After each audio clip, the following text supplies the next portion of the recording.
100-ൽ 99% ബന്ധുക്കൾ തന്നെയാണ് കുട്ടികളെ പീഡിപ്പിക്കുന്നതിൽ മുന്നിൽ നിൽക്കുന്നത്. അല്ലെങ്കിൽ വീട്ടിൽ നിന്ന് തന്നെയാണ് കുഞ്ഞുങ്ങൾക്ക് പീഡനം ഏൽക്കുന്നത്. അതും പ്രായഭേദമന്യേ ജനിച്ചു വീഴുന്ന കുഞ്ഞുങ്ങളടക്കം പ്രായപൂർത്തിയായ കുഞ്ഞുങ്ങൾ വരെയും പീഡനത്തിനിരയാവുന്നുണ്ട്. അതും വേറെ എങ്ങൊന്നുമല്ല, അച്ഛൻ അല്ലെങ്കിൽ അച്ഛൻ്റെ സഹോദരൻ അല്ലെ അമ്മയുടെ സഹോദരൻ എന്നുള്ള രീതിയിൽ തന്നെയാണ്, രക്തബന്ധത്തിലുള്ള ആളുകൾ തന്നെയാണ് തന്തയില്ലായ്മ കാണിക്കുന്നത്. അതിനെതിരെ ശക്തമായ മറുപടി കൊടുക്കാൻ സാധിച്ചില്ലെങ്കിൽ നീതിപീഠത്തിന്റെ ആവശ്യമില്ല, ജനങ്ങൾ തന്നെ നീതി നടപ്പിലാക്കണം.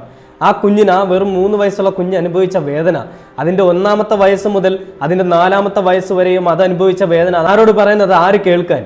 അത് കേൾക്കേണ്ട ആളുകൾ തന്നെ അതിനെ പീഡിപ്പിക്കാനും എല്ലാത്തിനും കൂട്ടു നിൽക്കുമ്പോൾ ഇവരുടെ ചേതോവികാരം എന്തായിരുന്നു എന്നുള്ളതും ഇവർക്ക് വേണ്ടുന്ന തക്കതായ ശിക്ഷ കൊടുക്കാനും നമുക്ക് സാധിക്കണം. എന്തൊരു കഷ്ടമാണല്ലേ, സ്വന്തം തന്തയും തള്ളയും മക്കളെ ഈ രീതിയിലേക്ക് കാണിക്കാനായിട്ട് അല്ലെ മറ്റുള്ളവരുടെ മുന്നിലേക്ക് പ്രദർശിപ്പിക്കാനായിട്ട് നടക്കുമ്പോൾ നമ്മുടെ സമൂഹത്തിന്റെ പോക്ക് ഇതെങ്ങോട്ടാണ്? കുഞ്ഞ് പാടുന്ന പാട്ടുകളും ആ കുഞ്ഞ് സന്തോഷിച്ച് സ്കൂളിലൊക്കെ ഇരിക്കുന്ന കാര്യങ്ങളും ഒക്കെ നമ്മൾ കണ്ടതാണ്. ആ കുഞ്ഞ് പലതവണ ഈ പറയുന്ന അമ്മയുടെ ഭാഗത്ത് നിന്ന് പീഡനം ഏറ്റിട്ട്